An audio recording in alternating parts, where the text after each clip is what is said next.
Very familiar poem that we all know says, "'Twas the night before Christmas, when all through the house," how many know that? Help me with it. "Not a creature was, not even the stockings were hung by the chimney with care, in hopes that what? Saint soon would be there." My brothers and sisters, this is the beginning of that very familiar poem that surfaces year after year for our amusement and to usher us into the spirit of the holiday season.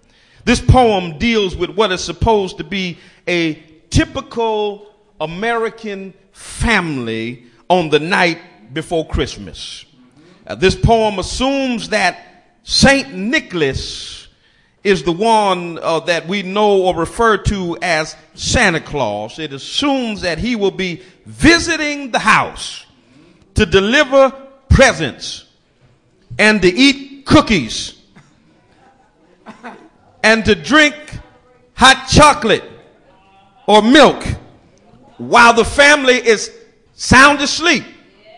I don't know about y'all, but I don't often leave hot chocolate or milk just sitting around for folk to come in the house and eat while I'm asleep. Y'all ain't gonna help me today. It's a very delightful and entertaining story of the night before Christmas.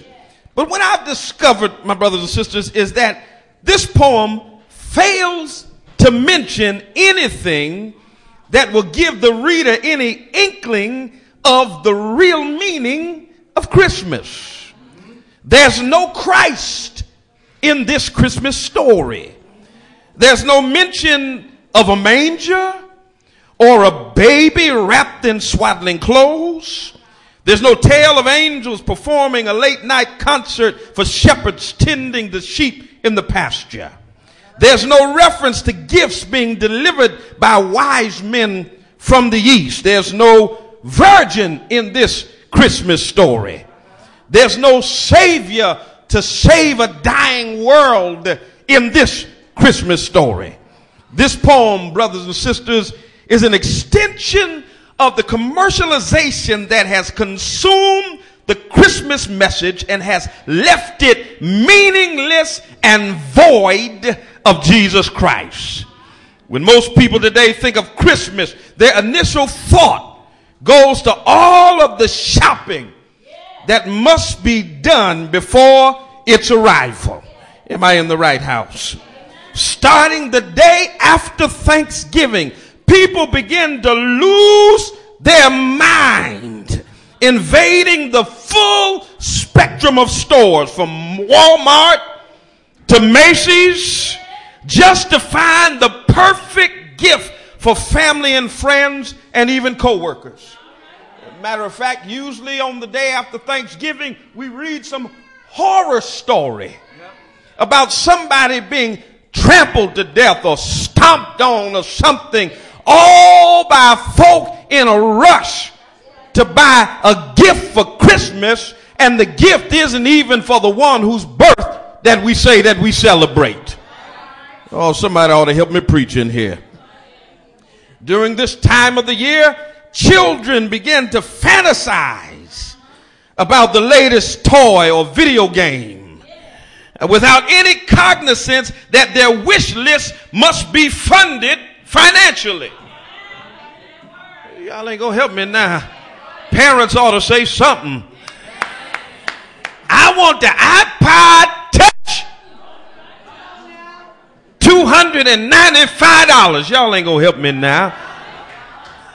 I want a new cellular phone. For what? You don't have no job.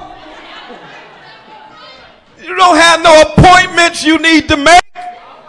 Ain't nobody need to call you for nothing. Oh, somebody help me in here.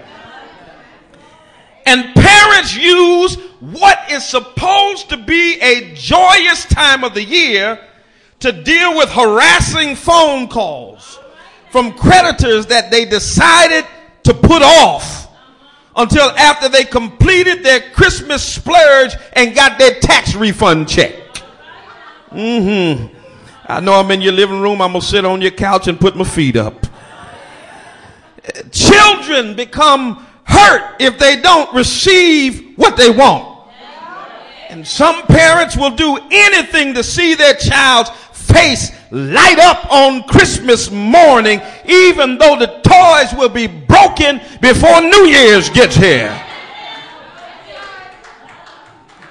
And unlike when some of the older ones were growing up, there's no satisfaction in getting, apples and oranges and nuts in a little red stocking.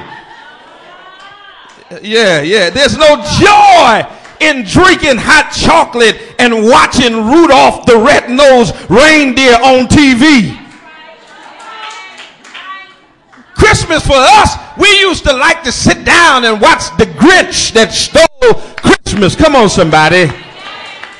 Or The Christmas Story. How many used to like to watch that? I used to like to see, Mr. Heat Miser. That was my man, the Heat Miser. Come on, somebody. But they don't get any joy out of that nowadays. Nowadays, we want gifts and we want them more abundantly. But my brothers and sisters, on this Sunday before Christmas, I want to invite each of you to take a trip with me back in time. I want to go beyond my childhood when there was still a notion of the true meaning of Christmas and go all the way back to the day before the Christ of Christmas came to be. And as we travel back more than 2,000 years, we find that the Roman Empire had amassed vast wealth and territory throughout the civilized world. It was common practice at the time of Jesus for the Romans to conquer territory and to make people their subjects and even their slaves. The people in the land would be governed by officers appointed by Rome for that purpose, and in the rare case, they would maintain some significance or independence. Thus, the Jews of the day of Jesus were an oppressed people. They were given very little room for independence and fell under governorship of Herod the Great. And on the night before Christmas, they were a people who had gone 400 years since the prophet Malachi had given them a word from the Lord. This people had been accustomed to prophets like Isaiah and Ezekiel and Jeremiah proclaiming the message of God. They should have been overwhelmed by the absence of God's presence and the deficiency of a direct word from him. Brothers and sisters, I get nervous when I can't hear from the Lord. Is there anybody in here that needs every now and then to hear a word from the Lord? Yet, my brothers and sisters, 400 years after Malachi's final message, the Jews were still hopeful with anticipation that the Messiah, that the Holy One of Israel, would come to deliver them from their oppression. They believed the psalmist who so eloquently wrote in Psalms 2 and 7 that the Messiah would come and would be the Son of God. They believed Moses' Pentateuch writings as recorded in Genesis 12 and 3 that the Messiah would be a descendant of Abraham, the father of the Jews. They believed Jeremiah's prophecy that gave the Messiah royal lineage through King David. They believed the prophecy of Micah, who stated that the Messiah would be born in Bethlehem. They believed in the prophecy of Isaiah, who said, "For unto us a child is born, and unto us a son is given, and the government shall be upon his shoulder." They believed in the voice of Micah as recorded in our text, or rather Malachi recorded in our text, that for whoever fears the name of the Almighty, the Son of Righteousness shall arise with healing in his wings.